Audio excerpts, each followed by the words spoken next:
Oh yeah, hello everybody, this is Etho and welcome back once again to another episode of our Let's Play series.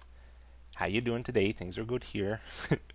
Thank you for joining me today guys for this special occasion. Today is our 500th episode. We made it, we did it guys. The big 500 whoa is finally here. And what the journey it's been, right? I just checked, it's actually been over 7 years since we started this series. And the game has changed a lot since then. I've changed maybe a little bit too. At least the videos have. But all in all, the series has remained the same since the beginning. It's all about playing vanilla Minecraft, enjoying the game for what it is, and trying to be creative with it. Mostly with redstone and technical things, but we do a little bit of building and stuff too. And the goal for today is the world tour. Every 50 episodes, we try to do a world tour now. We're going to go around, check out some of our old projects. It's a good episode for any new viewers, like maybe, hey, I've heard of this Etho guy, what's this all about? Well, today we'll check out some of the builds, and if you like what you see, maybe go back 50 episodes, start watching from there. And if you still really like the series, go back to the beginning. I command you. Watch them all. No. Any longtime viewers, though, today's going to be a bit nostalgic for us, because we're going to see some of our old builds that maybe you remember, haven't seen in a long time. And I'll try to give you as much detail as I can as we go through some of the stuff here.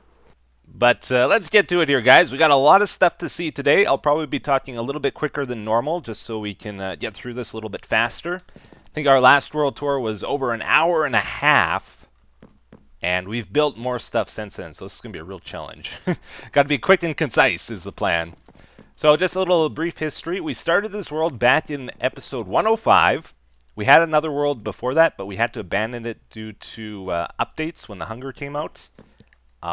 We started here, and it was during the 1.9 pre-release, just around the time nether fortresses were introduced in the game, before potions, before enchantments and stuff. And the idea was to... I had an idea for the base when we first started, was to find a cave system and try not to alter the shape of the cave too much.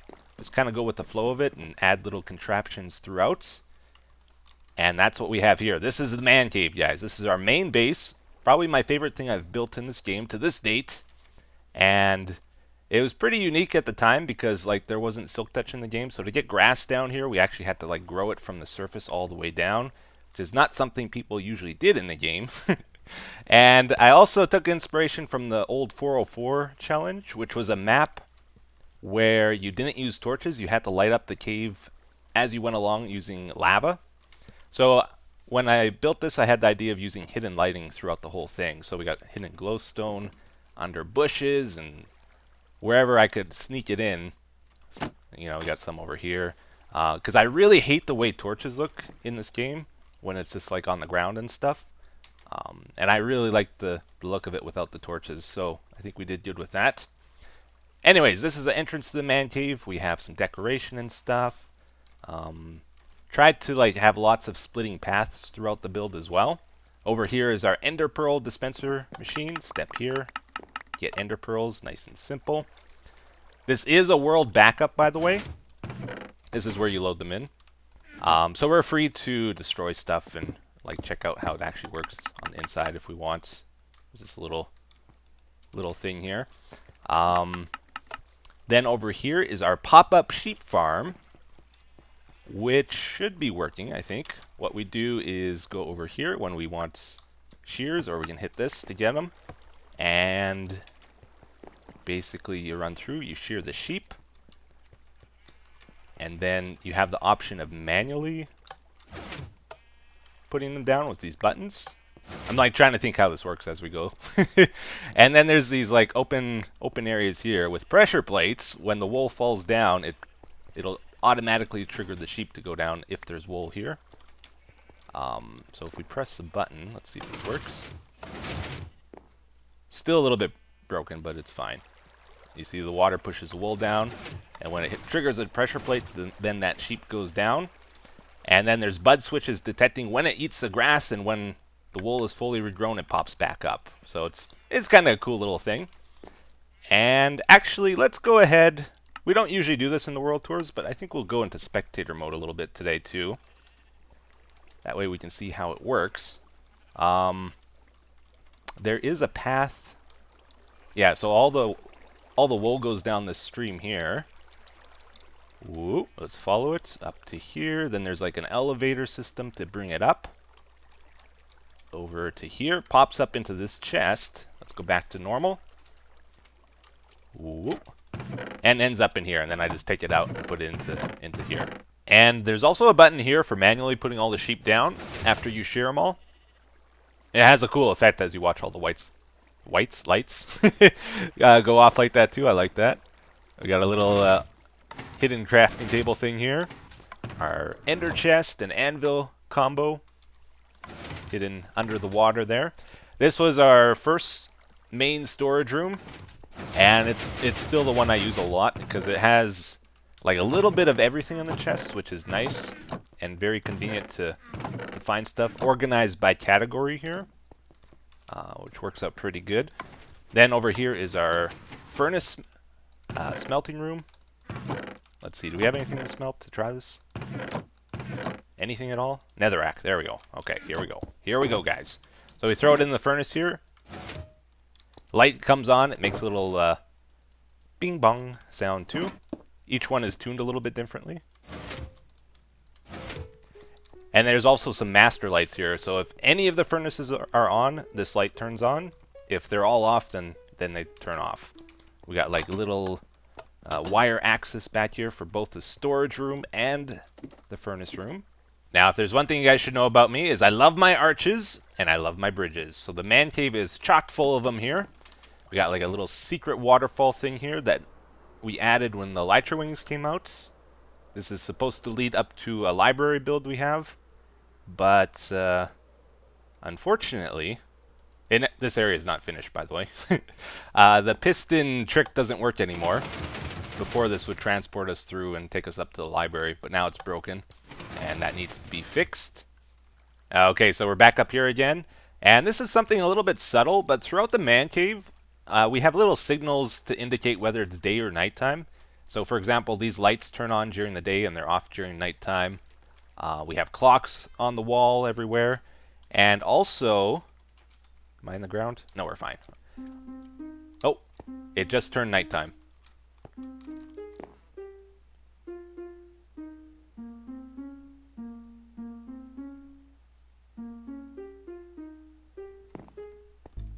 That's our nighttime lullaby, and then we have a daytime one too. So if we go a little bit further here, this is the main room in the man cave, like the main intersection where all the paths lead up to. And this goes back up to where we were. Little contraptions throughout the whole base here. This is one of the first things we built in the world. It's a stupid little mushroom farm that gives you like 3 of each mushrooms. After a long time, there's some mushrooms hidden underneath that block in that one, which we just killed. Over here we have a little record player. I keep saying little, I gotta stop that. Lights turn on and off. Some storage and stuff. Let's see, let's go maybe this way. Another bridge. Window to the furnace room. This was our first enchanting system back when it took 50 levels to enchant. We had flexible bookshelves here that we could control, get between the level ranges. And then later we added dispensers and stuff here. Where are the buttons? Did I get rid of the buttons? There used to be buttons up here, wasn't there? Huh. I don't know what happened to them.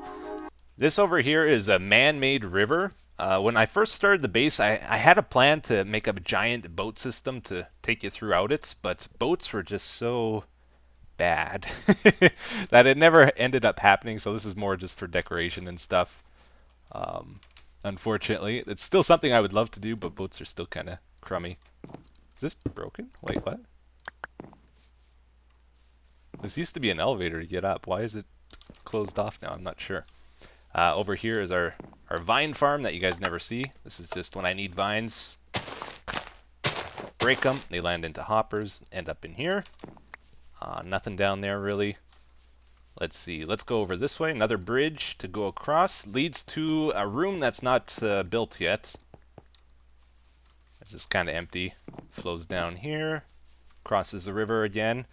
The one thing I love about this base is it has a nice flow to it. Like everything just kind of connects together. Takes us back down here. More little contraptions here. I guess we'll check these out. This was our first mini farm we built. I think we have 3 or 4 of them now. Just continually getting better and better as the game progressed. Where's our seeds? I thought there were seeds in there before. I don't know. Let's just steal this one, I guess. Stand here. Hold right click. Close the door behind you so creepers don't get you. You know how it works. Over here is a snowball farm. Basically, just hold left click. This fills up with the snowballs. They end up going down into a system. I think we can get to it actually. Yeah, we have access to the snowball stuff over here. There's a minecart that runs, picks up the snowballs over here. Oh, I fall down. They end up in this. Minecart comes by, picks them up when it needs them. From over here. Oh, I shouldn't have done that. GG. There's water above us. And it fills up a couple dispensers with snowballs that shoot them out randomly every so often. Just for decoration. Alright, let's go back up. This part of the man cave we don't see too often in the videos. I do really like it though. There's a spider farm here and here. Dual spider farm, cave spiders. Just decorative stuff. And then our fishing shack, which we don't really use too often. Because fishing is so much fun in the game. Right? Okay, back to our main area here. We have the creeper face, which I'm pretty sure was the first thing we built in the world. And it's just like a symbol of the base or the man cave here. In our first world, we had a creeper face made out of black wool on the wall, and I liked it a lot, so I just did another one here. And later we added the ability for it to shoot flaming arrows out of its eyes. And access to it over here. But I often forget to refill like the snowball dispensers, the arrow dispensers. The base takes a lot of maintenance to keep everything running, actually. And so I think it's out of arrows right now. I haven't seen it shoot in a long time. We got Zenith here, our super horse. Actually killed a wither while riding Zenith, which was very difficult to do. I've tried it again since then. I haven't been able to, actually. Leads and speed potions for our horse stable here. It's where we keep our guys. And basically, we can hop on.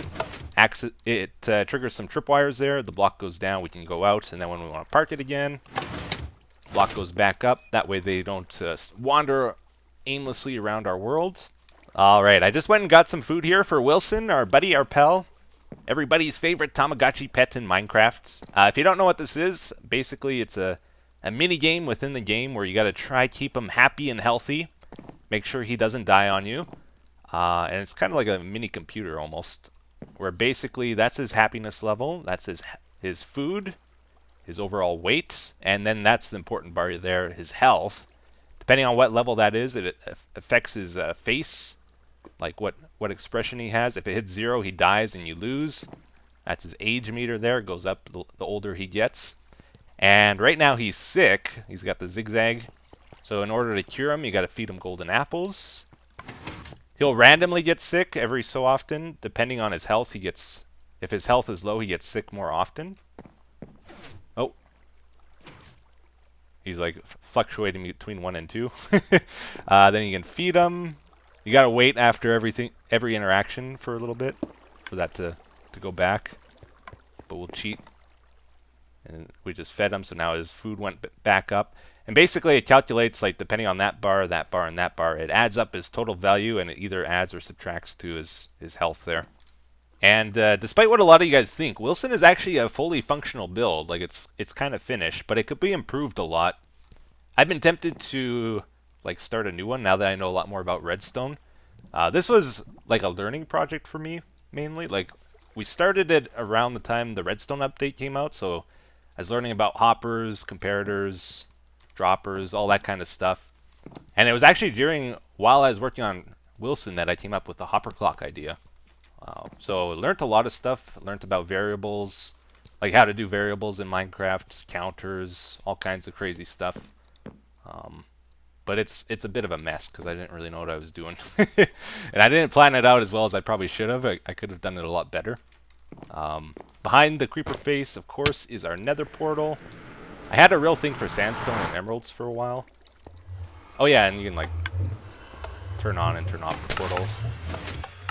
Something I do every so often. Let's see. Where should we go next, guys? Where should we go next? Let's go this way, I guess. This is the older part of the base. It's not quite as nice as the newer parts, I don't think. Got our slime farm there. Made that when the slime change came around. They used to only spawn at Y16 or lower. Then they changed it to 40 and lower, so it's like right at the maximum height. And then water brings them up to another part of the base and kills them. Or it'll pick up the big slimes and make them go around the sandstone ring here. This was a very important build for me. This is our tree farm, where basically I thank all the people that used to donate to me, or that donated in the past. I don't accept donations anymore. It's just something I wouldn't feel right doing anymore, now that I make a decent amount off the ads on the videos and stuff. But when I first started YouTube, these guys really like motivated me. They were a big part of like keeping the channel going, making sure I keep making videos and stuff. There's more in another part of the world too, which hopefully we'll get to see. And this is something we did recently. We just added a mural around the walls. Got a cool roof in here. I like it a lot. This is a flower farm for getting the blue flowers. Minecart runs underneath and picks them all up here. And as you can probably guess, this wall here isn't finished. We still need to add one more mural. And then I think this tree farm's done, and we just gotta like connect that part of the base to that, and like deal with this stone chunk here. And it'll look pretty nice, I think, once we finish that. We're not going in any particular order with this world tour either, like not in build order. We're just going whatever's closest. This is one of the more recent builds we did, the Netherwort farm, the big one, which I think has a really unique look to it. I like it a lot. There's a button somewhere here. I should mark it a bit better. Storage for the Netherwort automatically goes here. Is this the button? That's the button, guys. So water comes out on all sides, brings all the Netherwort to the center, and then it flows and goes up an elevator into those chests. It's timed, so the Netherwort all goes towards the middle. Once it all reaches the middle, then the water disappears. And we got to replant it manually, unfortunately, because there's no way to do it automatically. This is a slime thing, by the way. It automatically picks up the big slimes, and then they go around the sandstone here. Don't ask me why I did it. I just thought it'd be funny. They get picked up over here. This is where the big guys land. Medium ones land here. Small ones land here. We got Cthulhu chilling out over there. Back at our main parts, we have a pumpkin and melon farm here. You used to have to hoe the ground in order to get the pumpkins and melons to grow. So this would dispense a hoe at you, and you would run down, hoe all the dirt, and then put it back. But you don't have to do that anymore, thankfully. This is an old elevator, the old spiral kind, which doesn't work anymore, really. You have to get really lucky with it. Yeah. Those were super common, though, a long time ago. Thankfully, we got better ones now. Our ugly brick thing. Every base needs an ugly brick thing, guys. It's probably the best thing I've ever built. All it is an infinite water spring. But I thought it was really cool at the time. I don't know why. This is like the old part of the base, by the way. So, like the first area we built. Stone brick and nether brick. You can't find that anywhere else in our man cave. Every area is a little bit more, or a little bit unique from each other, which I like. This goes up to the UFO. Basically, you stand there and you can fish cows. It really doesn't seem to work anymore, unfortunately. That's as high as I can get them. And also, like, the collision might have changed with this. I keep doing that. It, like, this sinks down. I'm hitting the slab, I think. I'm not sure. Anyways, it used to pull them all the way up to the water here, and then they would get funneled to a certain area, and you just kill them. It was for fun. Let's see. We got our map over there of the worlds, and over here we used to have Jeff in this cage. He escaped. Don't know what happened to him. And we have a viewing window into the spider farm there, the cave spiders. We got our too tall flower farm here. What did we call this? I don't remember. But there's bone meal in the dispensers here. Wow, that's causing a lot of lag for some reason. What? My frame rate just tanked while that was running. Very intensive flower farming. We got a passage to go down to the cow farm here. This is what was my main source of food for the longest time. We've switched over to golden carrots now, though. Once you kill all the cows, you pull this lever. And it releases some water to gather all the drops together. And then they end up over here. It's not automatic or anything. You got to pick them up and put the stuff in the chest. Because it was before hoppers and that came out in the game. Let's go spectator mode here for a second. When we first made this world, cave spiders were really important, actually. Like, they just came out in the game. And then Enchanted came out soon after that, I believe. So I was pretty keen on figuring out how to farm cave spiders for their string and spider eyes. But also, like, when Enchanted came out, I wanted the XP from them. Because people were mainly just using single skeleton spawners to get their XP. And cave spiders, it was really easy to find like 2 spawners together or more. So I tried to figure out a way of farming XP. This was our first system. We used to have water above these fences. They would take damage even after falling it onto the fences here with the water above. And it would funnel them all to this area here, and you would stand here and kill them. Then later, at least I believe it was later, I set up a new system, which was our main XP system for the longest time in the world here, where I figured out how to move them up vertically, because they would always get stuck. That was a big problem with cave spiders.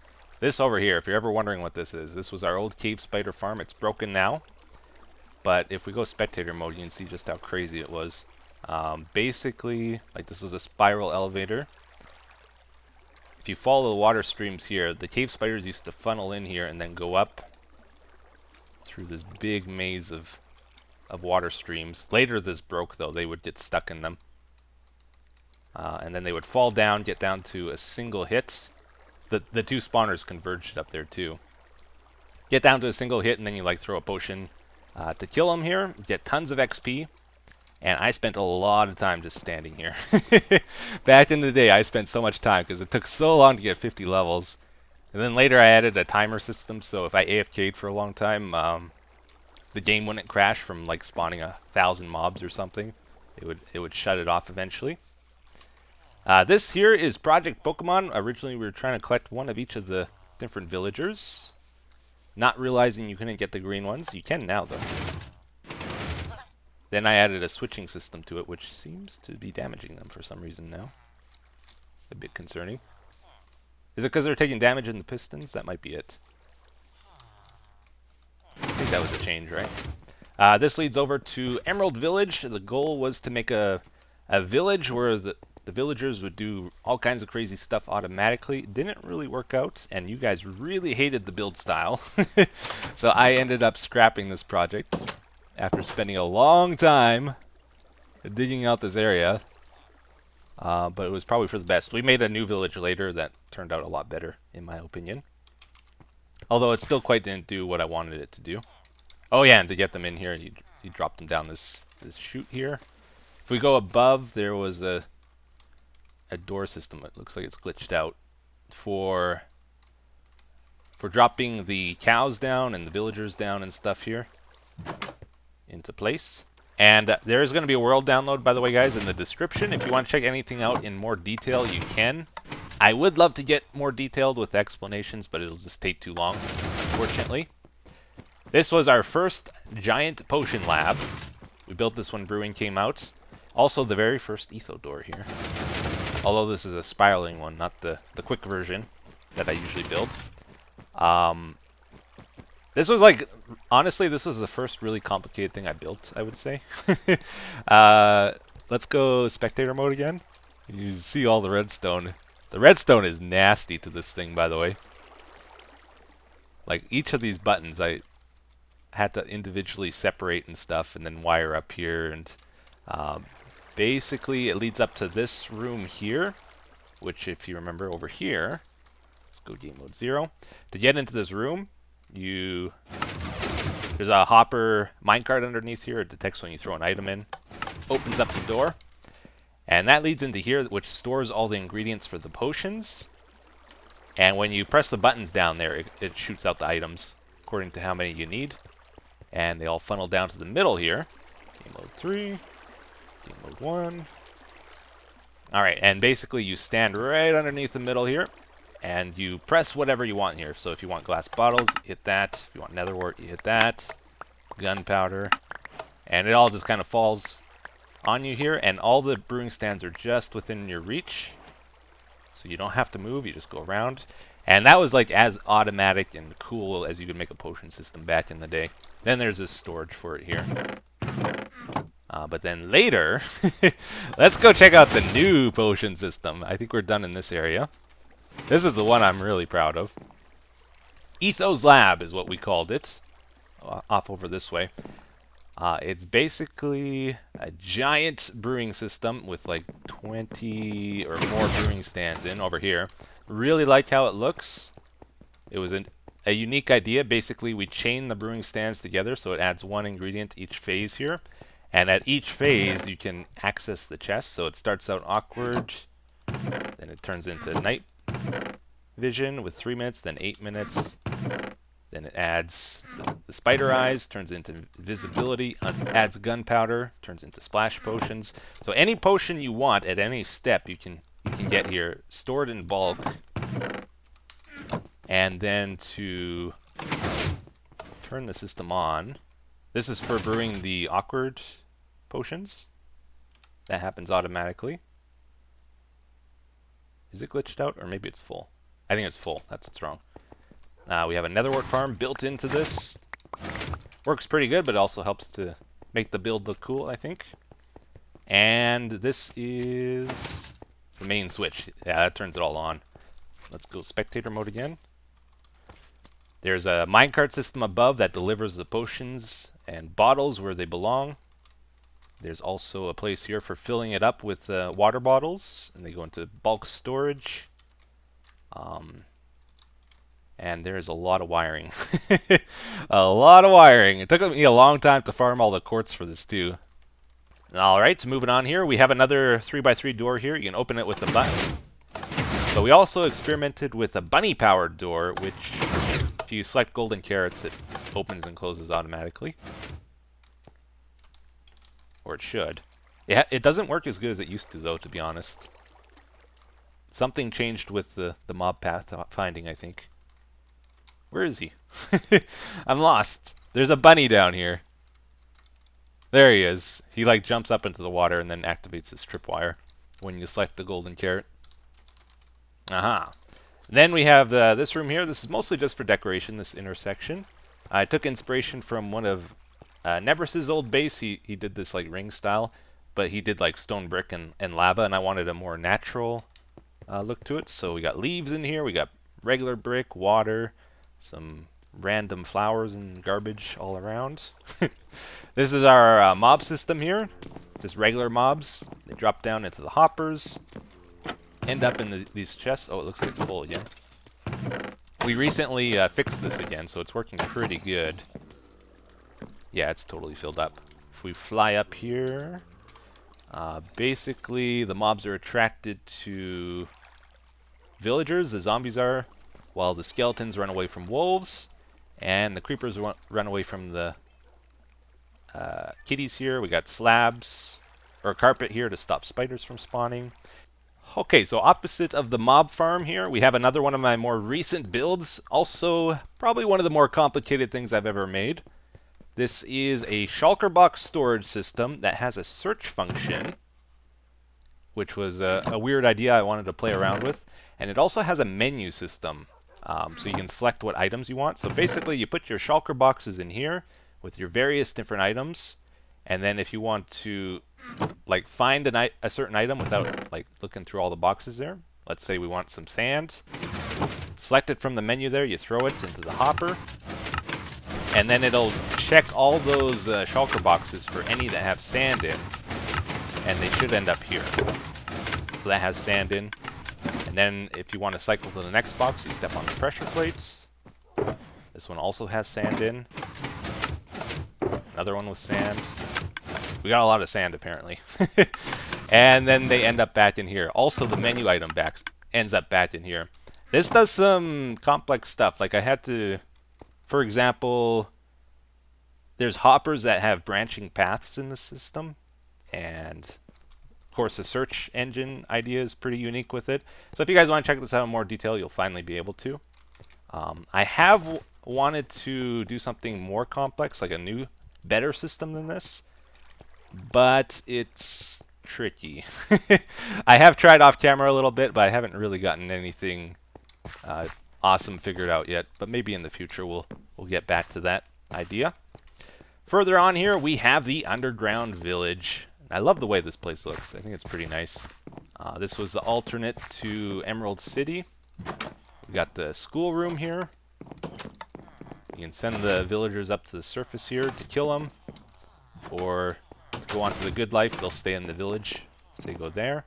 I think actually the way this worked is we had a block here, and then only baby villagers could go inside. They'll grow up in the school, and then depending on what their trades are, you decide if they're good or bad. But later that stopped working for some reason, I believe. I got another portal here. Let's see. There's a minecart system that's supposed to run and pick up villagers from one side of the village and move it to the next. But that was kind of always glitchy. There's also several weird farms or mechanisms here. What did this do? This was for crafting written books or something.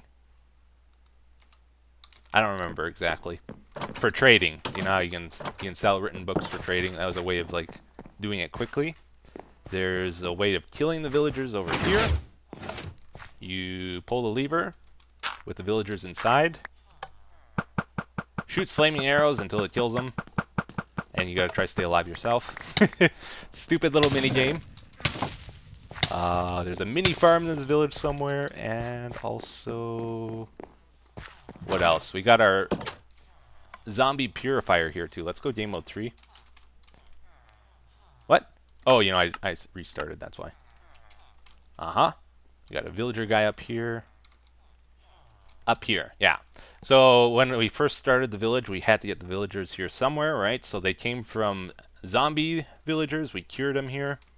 They spawn in the dark areas, and then once we get the villagers, we lead them back, drop them down, and they populated the village to what it is today.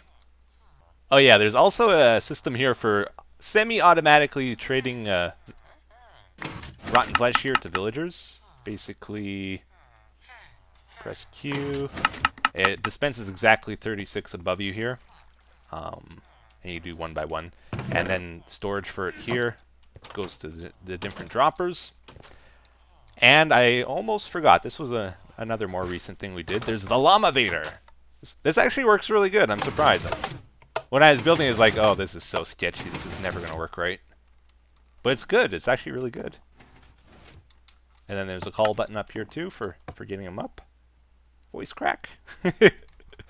Aha. And hop on and you go down. Whew. Okay, we're about 30 minutes into the episode here, but we're just about done with the man cave stuff, finally. Couple things we skipped over. I do want to point out this room. It's one of my favorites, actually. Has a really unique look to it. I had the idea of, like, let's make a flooded room, right? And then we got the piers or docking above it. I don't know what you call it. There is also kind of a unique item here. There's the horse elevator. Not just for people. It works for people, but also horses, too. So the 2x2. Oh, no. It did work for horses. What's wrong now? Oh, dear. Minecraft, guys. Stuff just breaks all the time. Randomly, for no reason. Alright, I'll have to look into that, I guess. By far and large, that's not the expression. More or less, things are working pretty good in our world now, since I know like the last world tour we did, a lot of stuff was broken. We fixed a lot of things since then. Outside here, we have the mushrooms to indicate this is our musical mushroom farm. Basically, the idea here was to have detectors. I wanted to do something with bud switches.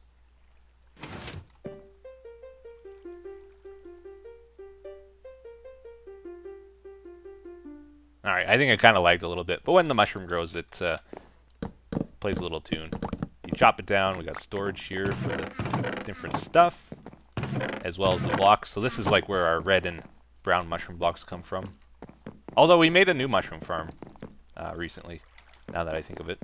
That's better for getting the browns. This is our armor stand thing. I messed it up recently, so... but this is like where we store our tools and stuff. And then there was a button here to cycle the armor stands. But you can see I pulled them all out. This is our get your snacks. Totally random build. Doesn't serve a purpose, just to introduce a video, basically. But it's kind of cool. The food just goes around on a loop there. And then it kind of goes underneath the base here. This area looks pretty decent. Hello. Like, I really like how this area looks too, actually. We had a rabbit farm there that kind of stopped working, so I turned it into a pig farm. Because in our world, there's actually very few pigs, so I wanted to save like the one or two that I found before they all went extinct. Let's see. Is that it? Did we do it? Oh yeah, there's this area here too. So you can look down at the Tamagotchi, Wilson, wire access here for making. This is for our firework making room, which we can get to over here. There's a system here for crafting fireworks randomly. It just gives you a random assortment of dyes and firework effects for crafting the balls, and then you can choose, like, if you want 3 gunpowder or something. I don't know, actually. I build this stuff and then I forget how it works. It gives you a random amount of fireballs and gunpowder and stuff. I don't know. What's this? Wire access. Uh-huh. We have more wire access here for the Etho's lab and the elevator and stuff. I like to include little wire access rooms in case I got to change something in the future. This goes over to Wilson. And what else? What else? I guess let's go further on here. So another one of our mini farms. That's to turn it on. This is to protect you from the mobs. You can see we got a nice... Man, my game is lagging like crazy. We got a nice view of the potion lab over there. And then we also... We're playing around with a mini game here. Simon Says, where it randomly gives you a color and you gotta remember the sequence, which is still a work in progress, so let's not mess with that right now. And then the random wall changing thing. Yeah. These guys are just demanding my attention here. Get out of here. Okay, so I had to make a button here to turn this on. Basically, this lets you switch between different patterns on the wall using the gravity effect of the new concrete powder. This is a random idea I wanted to play around with. I saw a lot of people did stuff with this, like on Reddit and that, so that's kind of the goal of the series, by the way. I just like to introduce ideas and then see what other people do with them too. So some people have done some cool things with this. For me, though, this is still under construction. Like a lot of things, right? I think we're done with the man cave now. One thing I did want to do, just to show you guys, a lot of times when I'm building something, I talk about space, like there's not enough space over there or over there. You should see how close together all this stuff is to each other. It's crazy. Like, we only see the facade part of it, but when you look at the wire and stuff, it's like all right next to each other and intertwines, and it's just barely enough space to get a lot of this to work even. Oh yeah, there's storage here for the speed potions. I forgot about that. Hidden away. Uh-huh. Like, this river is right above here. Like, it's just like all just barely fitting, and it's not square or anything, so it's like fun to figure out how to make it all work together when you're building it. All right, very good, very good. I believe we have finished up with the man cave now, so we can continue on our tour outside in our beautiful world here. Let's run through the swamp to begin with. By the way, I'm recording this the next day, so if I sound different, if I sound raspy or depressed, I am not. I've just woken up. That's it. Whenever I record in the morning, you guys are like, "What's wrong with Etho? He sounds so sad. I hope he's okay." I'm fine. Things are good. So after building the man cave for a long time, eventually I started craving other projects here. This was one of the very first ones we did besides the man cave. This was our mine shaft area. Later I decided to try put an eats road from the man cave to here, but it broke shortly after. So we'll probably just cover that up and never speak of it again.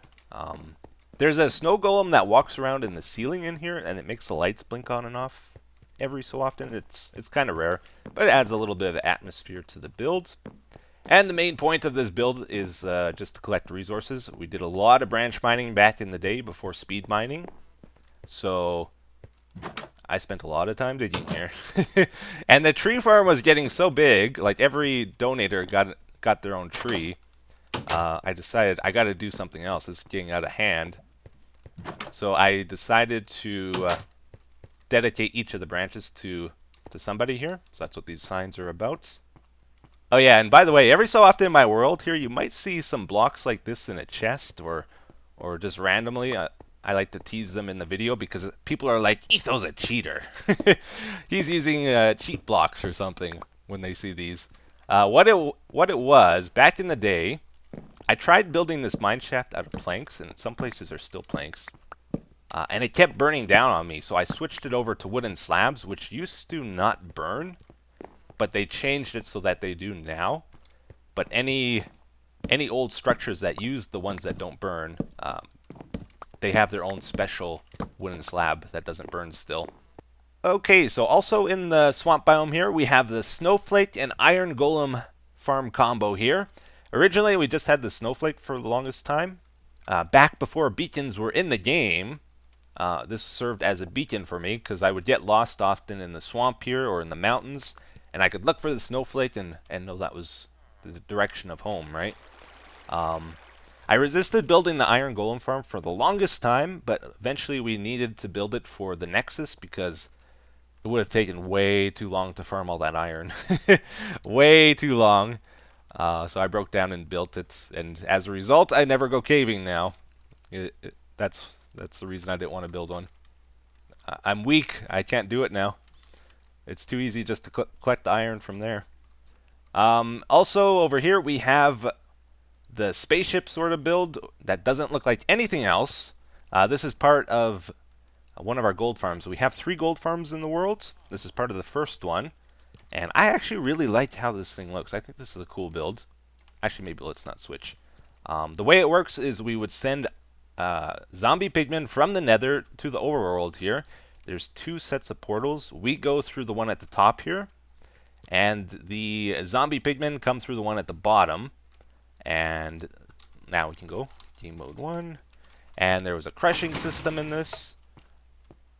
Then you throw like a damage potion at them, and the drops go in the hopper down there. Then if we go back, all the drops funnel through the hoppers here, up an elevator into a sorting system. Somewhere here, over here, yeah. And end up in these chests. And then we got like a little trading villager here. I said little again, I gotta stop it.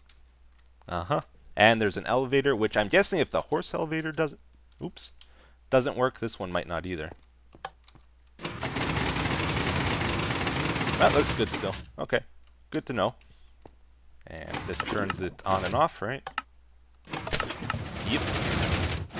Alright, let's get out of here. I built this bridge thing a long time ago. I've been thinking about maybe tearing it out, but the idea was to send the enchanted books we enchant at the gold farm there to the library, this build over here. The purpose of the library is to store our enchanted books as well as our villagers, do enchanting, and just to hopefully look good as well. Yeah, so this thing with all the chests is what we call the book matrix. This is what actually stores the enchanted books. You see they're all labeled. You can't actually sort enchanted books that I know of. There's no way to. So we put them in manually up there for long-term storage, and then when we want to do enchanting, we come down here, and we can choose whatever book we want just by clicking the buttons here. So we just selected efficiency, and if we click that, we'll get smite. Basically, we wait a little bit, they come up through the ground here, so that's our efficiency book. And that's our smite book. We got Grandma Witherbottom up there. We recently just added more to the building here. Oh, also we store our comments of the day here too. Forgot about that. But this is not a finished build. We still got a lot left to do on it. You can see the library up on the mountain there. We actually built a road that we're supposed to ride horses down to get to the library. It kind of winds through the mountains and stuff up to the library. Each of these lights on the road has a daylight sensor, so that it turns on during the nighttime. And I thought this looked really good when I first built it. Now I'm like, why did I build this? And also, we're never going to ride horses again because we got elytra wings and fireworks, so it's one of those things, right? This area, even though we don't have anything built here, it's a very special part of the world to me, probably to some of you as well. We did a lot of our redstone testing in this area here. Also, I spent a lot of time growing trees and chopping them down here too. It's just an area I've spent a lot of time in the world. A big open field. Got another mini farm over here. I should give that a proper place eventually. I just set it up there to show it off, and I never did anything fancy with it yet.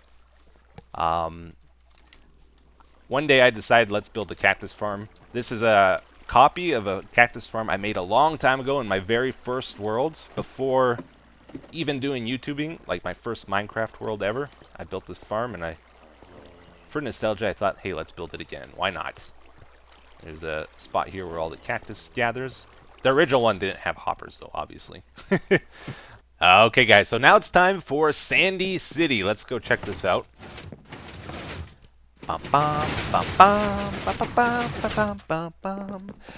One day, while working on the man cave, I think I was doing the map wall, and I got a little bit depressed, to be honest. It's like, I was looking at the maps, and it's like, there's nothing on these maps.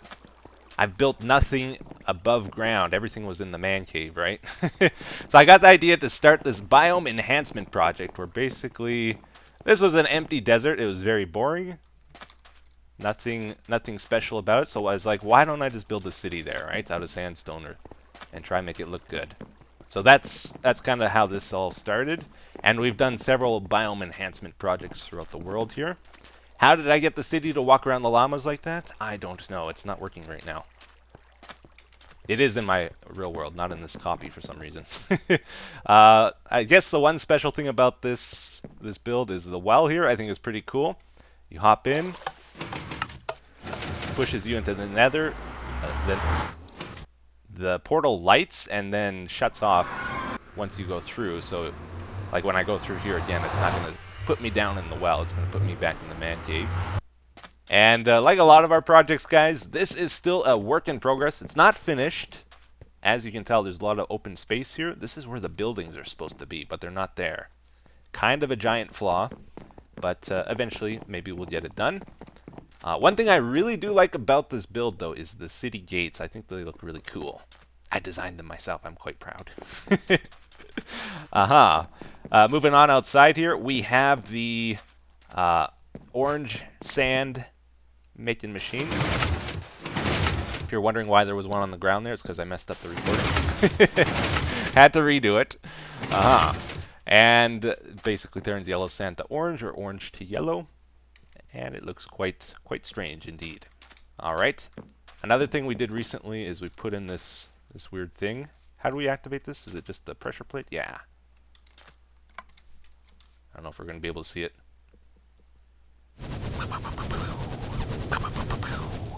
Etho! Aha! A long time ago, when the sandstone wells came out in the game, I decided, hey, let's make one in the desert here, and I put lava inside. I did it as a troll to kind of get people curious, but none of you realized that, like, this wasn't here originally. I built this. And there's a button on it. I was hoping I would get a few people with it. But yeah, not too many. I didn't see too many people discover that, to be honest.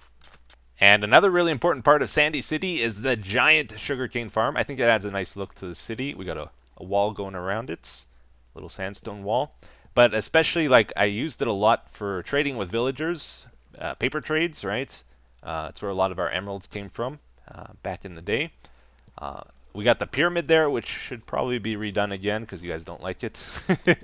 Inside is the mob system that we saw in the man cave. The pyramid's just to cover it up so we didn't have a giant square clay structure there that looked kind of weird. Up in the mountains here, we can get a good view of the river. This is like a man-crafted river, pretty much. I put trees all along the river banks. There's lights in the water. You can ride the boat through it. It's kind of nice, and it leads up to a lake over there, or out into the swamp area there too. And added some waterfalls and stuff along the trip. And then up in the mountains here, we have our woolly mammoth. I like making 3D animals for some reason, like Minecraft animals. So I made a mammoth. I've made a T-Rex in the past that a lot of people liked. Got our penguin buddy up here. And in the world, we have 2 ice farms. This is the second one we built. This is the good one, where water freezes in this like one wide space here. Then pistons push it towards the middle. And then you can see we got like pistons all throughout there that push the ice upward. So it makes a giant 10 by 10 by 10 ice cube. 1,000 ice when you harvest it, if it all goes well anyway. Alright, let's go on here.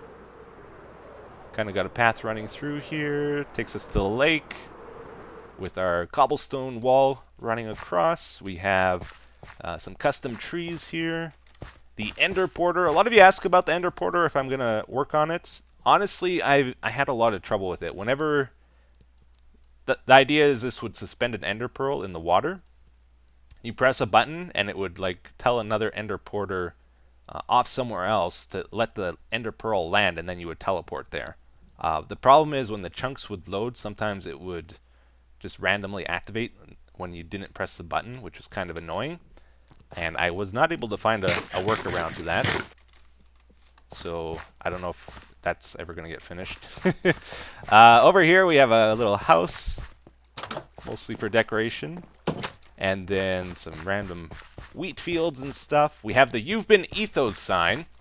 Some of you might not know what this is about. Back in Minecraft, I think it was B-Dubs that started the whole You've Been Ethoed thing. He like made ethoed a verb. And somebody on the Reddit made an image where I'm like doing the "oh no you didn't," where my head's shaking back and forth, and it was animated, and I thought it was really cool. So I like took that picture and I turned it into 3D art here in the mountain. Aha. I don't know if that made sense. I tried to explain it. Anyways, for the longest time we had the diamond door. It's a pretty easy thing. Basically, you make people curious what's behind something or what's in something, and then you pretend you're going to show them, and then you don't, and you do it several times, and it's funny. Yeah, to me anyways. Eventually I did decide to put something behind here. The redstone room, where we have like a nice open space where you can do redstone projects. Got a redstone in the chests there. And pretty much this whole area here is just part of the Biome Enhancement project. This was a big open field before, just empty plains. It was really boring. And I got the idea, like, why don't we try to make it look interesting, right? Do something with it. So little by little, we've been adding pieces to it, so, like the path, the wall, this border around the lake. We got the wheat field over there with the windmill. Windmill. Aha, I corrected myself. And just little pieces throughout time, and it's starting to look kind of good, right? I think so, at least. We recently expanded the path a little bit more here. We added some cobble banks along the river here. And further on, another unfinished project that we started recently is a trophy room for the ender egg. Dragon egg, that's what it's called.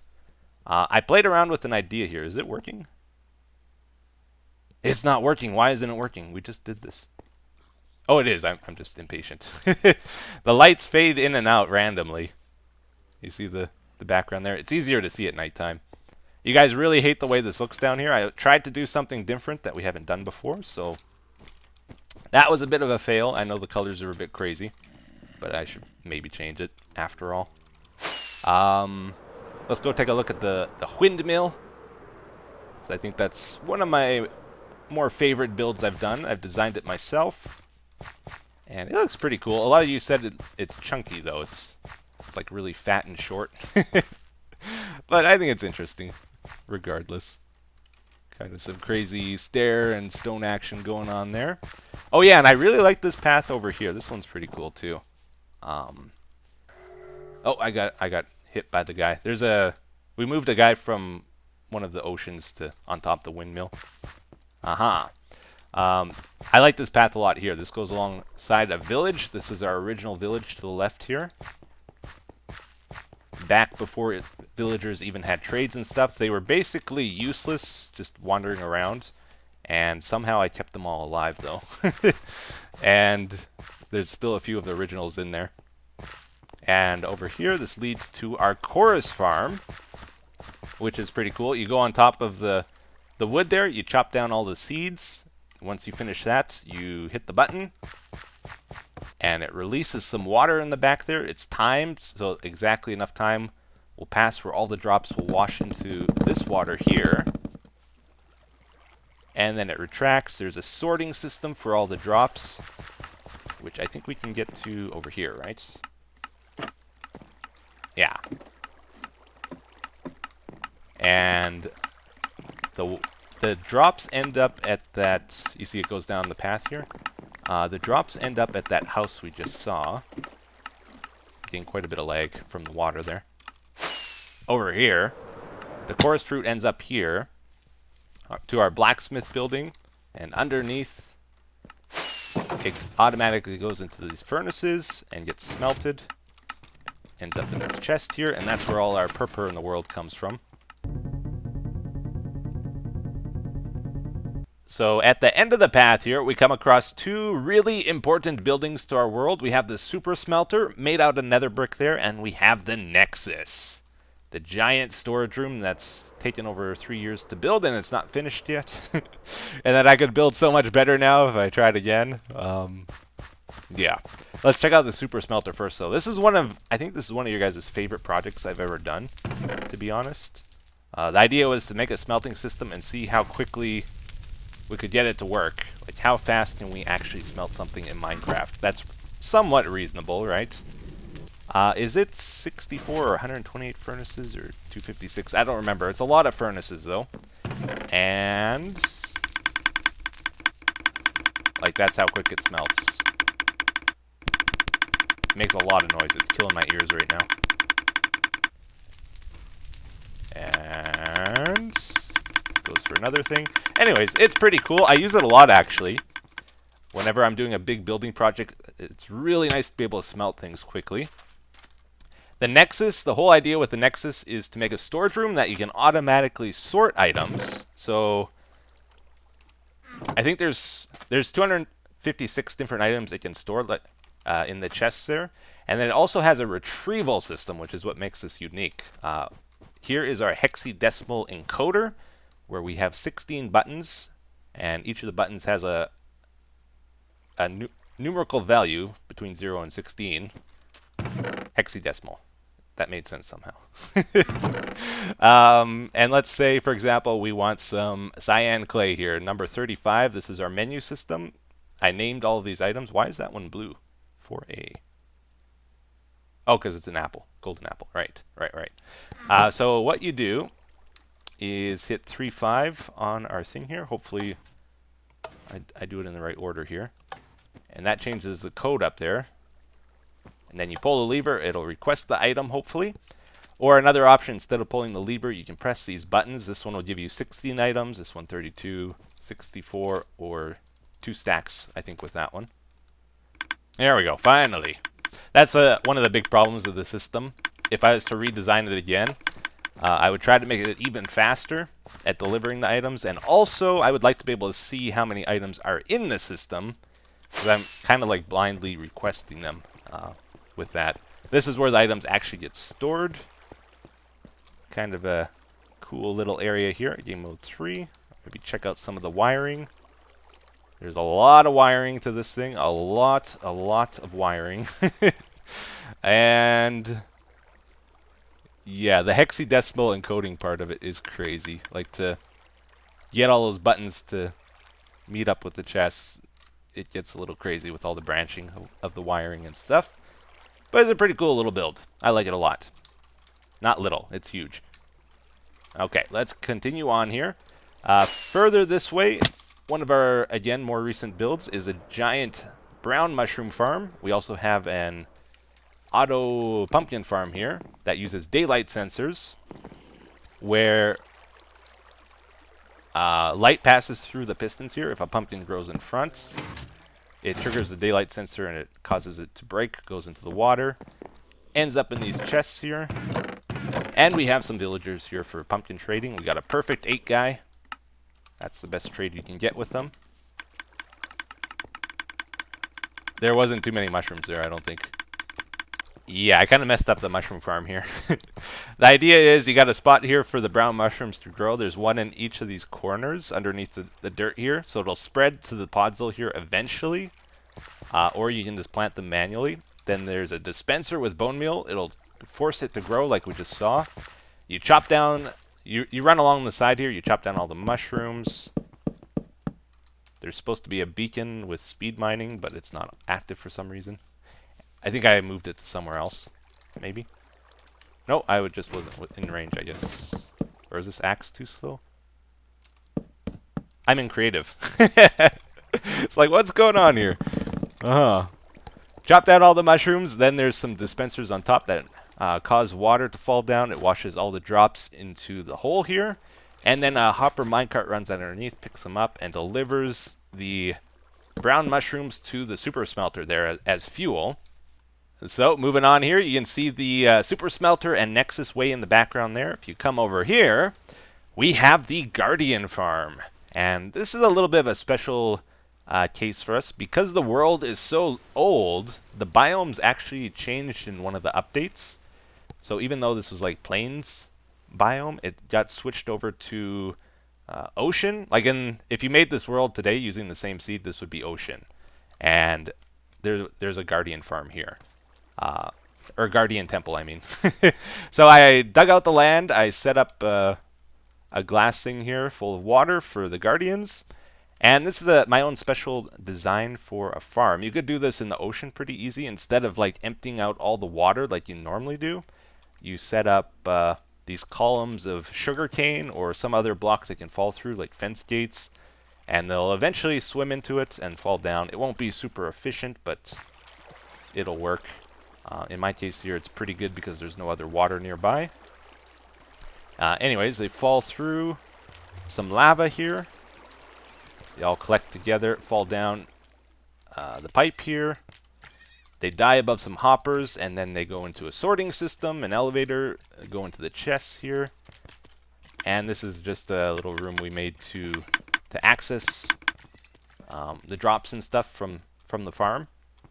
Oh me, oh my, we are over 1 hour into the video now, guys, but thankfully we only got one thing left to see in our local area. Then we're going to go check out some other stuff here. Starting off, this is, I think, the first mob system we built in the world here, using my old design, which still kind of works, but it's probably not the best one you could use nowadays. And this is our stronghold base, so this is where our end portal is. I figured out a long time ago a way of making a silverfish farm, where basically it spawns a silverfish in, and we use a bud switch to detect when they enter stone blocks, which get automatically generated at a farm. At a stone farm, like lava and water. You know what I'm talking about. And then they get piled together in a giant cube here. So these are all silverfish blocks being stored. Originally, I was doing it so we'd have like long-term storage for XP back when it took 50 levels to enchant. And I wanted to build a base here, so while we were standing in the base, it would be constantly making silverfish. But we never ended up building a base here. We just did some random projects, such as our bomb factory thing here, where we get skeletons to shoot creepers, and then they will blow them up wherever we choose. Something we did recently. And what else? I think that's about it. Maybe let's go to the end, since we're here. And we'll start checking out some of our other builds. So, we have 3 Enderman farm in the world. Let's go check out the first one. It's down this way. We have an Eats Road, which doesn't work anymore. Game mode 3. Yeah, up over here. This Eats Road takes you to the first Enderman farm. If you ever wondered why it's called an Ender, this was the very first original Ender. It was actually a comment. I asked people what we should call this thing, and somebody suggested the name Ender, so that's what I called it, and then other people followed suit. They called their Enderman farms Enders, and the rest is history. This is the first design, though. Back in the day, Enderman farms weren't really a thing. People tried making a few designs, like they used the cone-style blaze farm a lot originally, or they just stood in the middle of their island. They flooded the island and tried to attract the Endermen to them. I decided to try to do a piston system where we drop them, and it gets them down to 1 hit point, and then you look at them, attract them, and kill them quickly. I did it just for ender pearls originally, but it was so effective at getting XP. Is like, hey, this is a good XP farm too. Later, the Zip crowd figured out a way of using vines so that you could stack the different layers, and that became the standard for Enderman farms, and I kind of copied a lot of that in our second farm here. When I did the Ender 2.0 here, though, I did try to do a couple unique things with it to make it my own. For example, the piston arms, they work on a clock system instead of like if an Enderman activates the tripwire, push the pistons. This will continually push the Enderman until they fall down, because sometimes they would get stuck in the piston arms, and if you tried several times, it would eventually push them. But the big thing about this farm is there was a change in the game that wasn't really well known, where what? Game. I see what I did there. Very funny. There was a change where TNT would actually count as a player kill. So when you kill the Enderman with TNT, you would actually get XP and Ender Pearls and stuff. Before, that wasn't a thing. So I designed the farm where they would be just in the perfect position to collect all the XP when you stand here. And it worked pretty good. I use this thing quite a bit. Let's go check out the third one, though. And finally, guys, that brings us to the Ender 3.0. This is our current mob farm, and it still works very, very good. I like it a lot. I get so much XP from this thing, although I do generally prefer using our gold farm for XP, because it's automatic. This one's not. But the idea is you spawn the Endermen over a large space. They run pretty quickly now. That was a change made in the game. And they are attracted to an Endermite in a minecart here. I tried really hard with this design to get them to fit in a 1x1 area. A lot of them didn't do that, but I think people are doing that more so now. And they fall down the chamber. Because of the new mob cramming rule, they die if there's like more than 20 or something in there. But it still works if you kill them before that happens. And below it, we have the random music making machine. Just as a fun little thing. So it just randomly plays music. Random notes. Sounds kind of cool, though. Alright, so that pretty much covers the end, guys. We don't have a lot built there. So we'll check out the Nether next. This is what connects our world together. Starting with the Nether hub here. This is our main area that connects all the branches together. I got a lot of flack for this build, guys. The sandstone and purple wool. Never heard the end of it, but I like it. I don't care what you guys think. I think you're crazy. I think this place is awesome. That's just my opinion. Alright. So yeah, we got the Nether hub here. If we fly up, this is also where we have our first Nether farm? Gold farm is what I'm trying to say. How does this work again?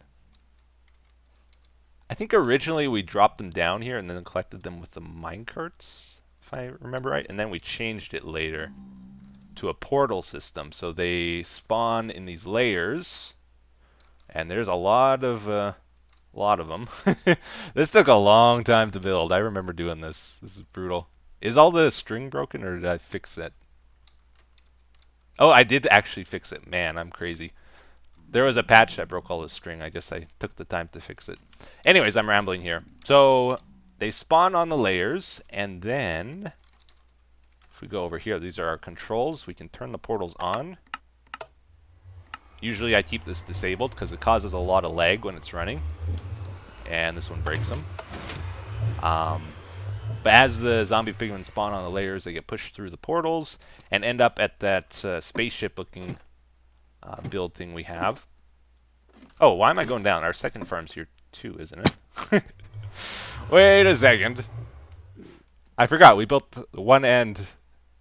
Well, I guess this is our third one. 1 and 3 are here. There's a cage all around it too to stop gas from blowing it up. Here's our third gold farm.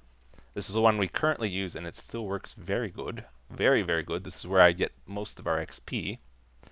The idea is you stand on the platform in the middle here. Again, nothing spawns because we are in spectator mode. So let's go to game mode 0. You shoot the zombie pigmen,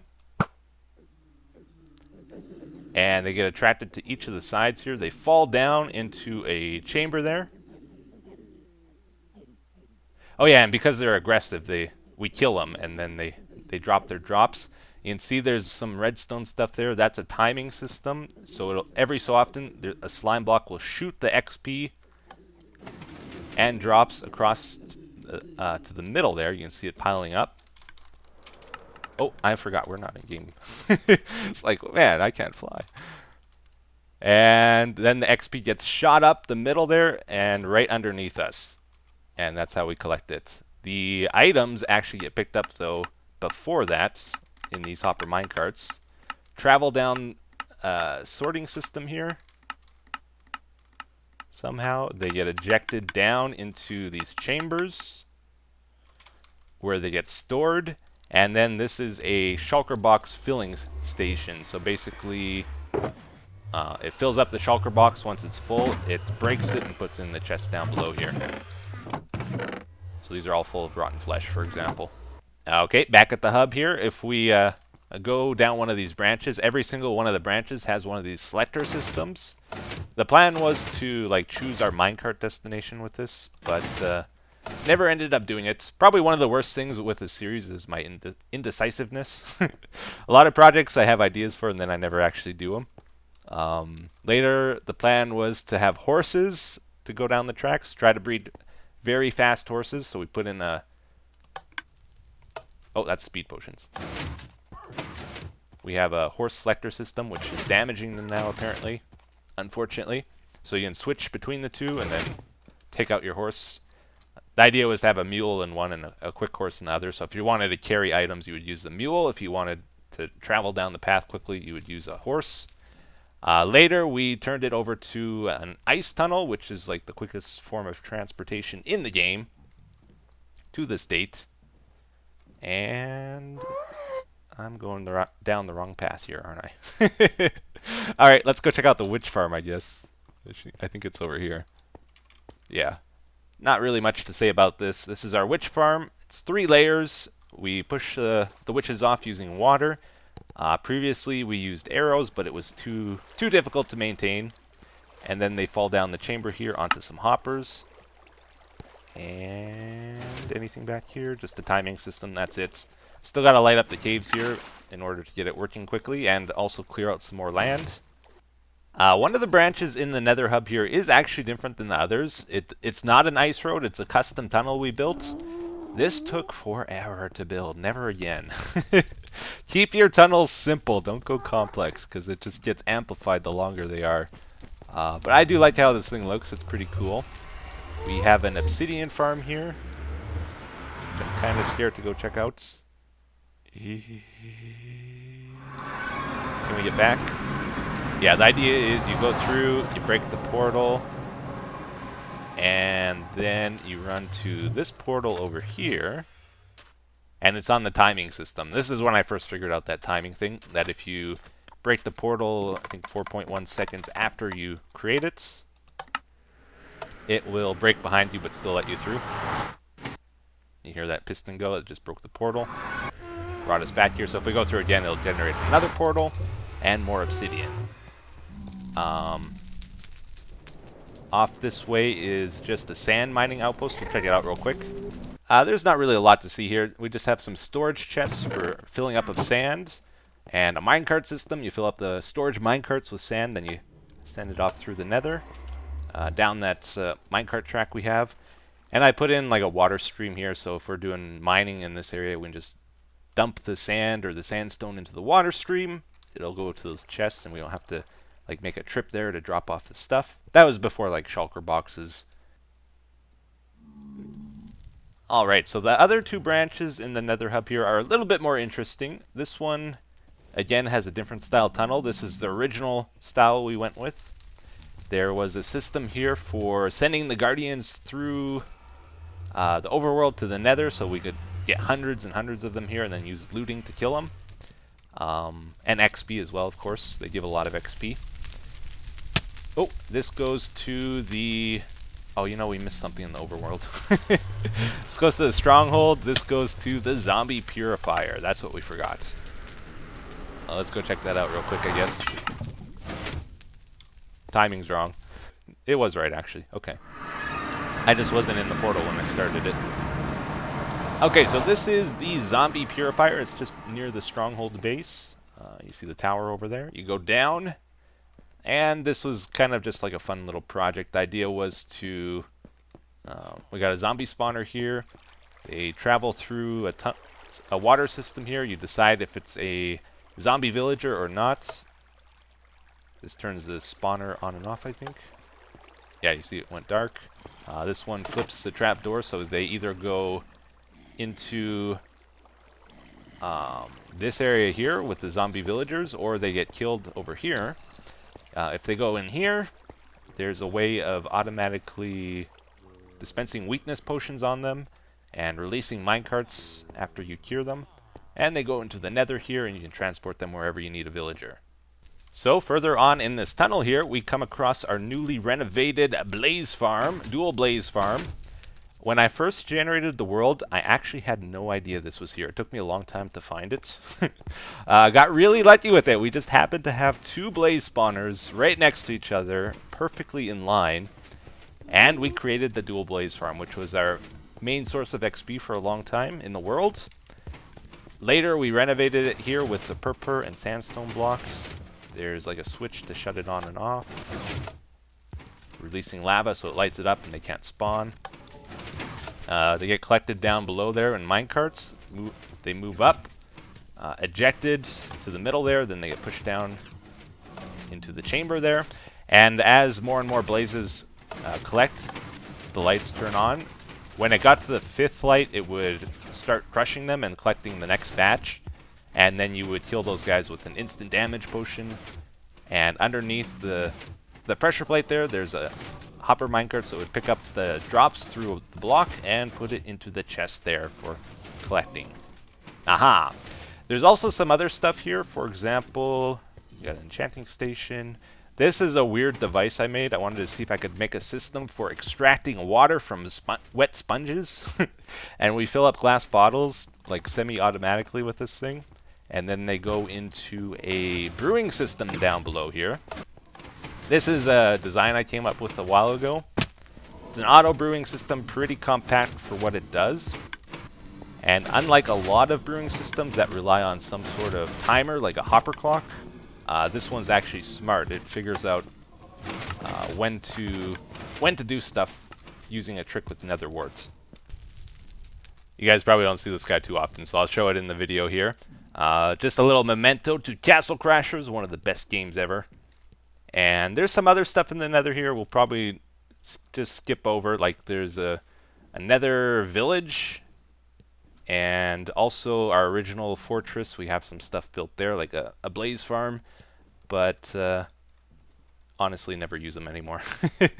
So let's go to the end of the path here to our nether, our wither farm. This is where you'll notice I use quite a few beacons in the world here.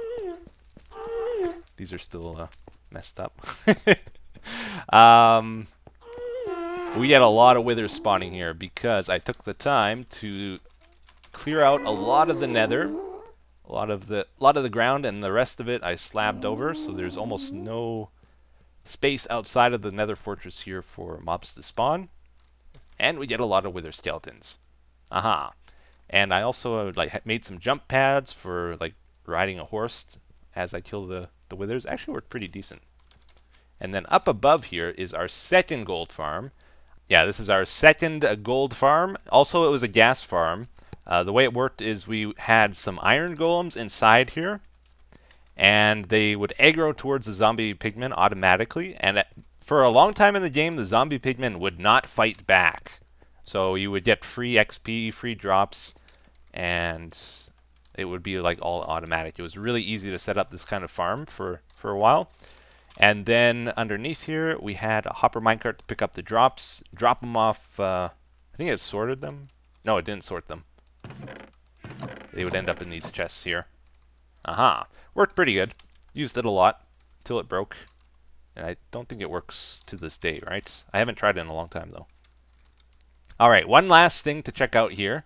I'm trying to hurry with the video because it's so crazy long. But in the fortress, there's one other thing over here, and I accidentally deleted this in the world download. So you guys aren't going to be able to check this out yourself, unfortunately. I was too lazy to fix it. But we have the Gas Blaster 3000 here. Aha!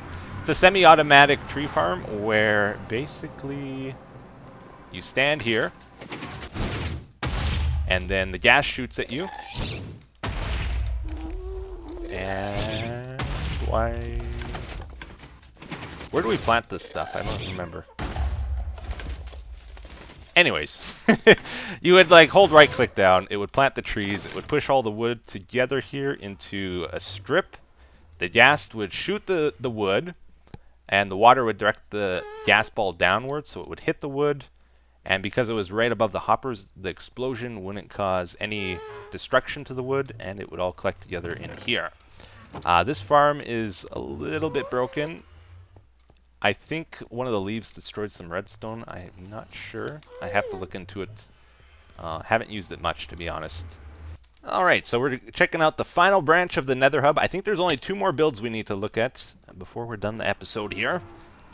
First off, we're going to check out the clay mining outpost. This is something I set up to mine clay easier.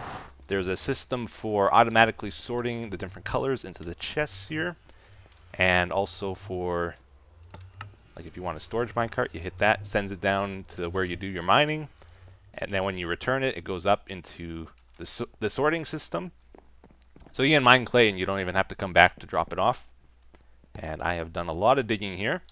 Later, we had the idea of making like a Rube. Is it Rude or Rube? I think it's Rube, right? Rube Goldberg machine. You know what? I am going to cheat a little bit. This villager will not leave his house for some reason. So, there's supposed to be a villager here. Yeah. And then, basically, it releases the water. We got some stuff built with this Rube Goldberg machine, but it could be added to quite a bit. But first step of it is the waterfall, which is pretty slow, so let's get another guy. We'll just put him in there. And apparently that didn't work. Is the string missing? Oh, that string update, I tell you, it was the worst thing ever. Yeah. All the string in my world got deleted. It's so annoying. He goes over the gravel pile. Oh, but villagers apparently have the ability to control minecarts. I forgot about that.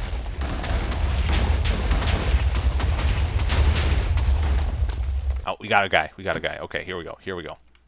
What a fail. It's all going to get fixed in the next update. Villagers will no longer be able to control minecarts or other mobs. They'll actually do what you want them to do.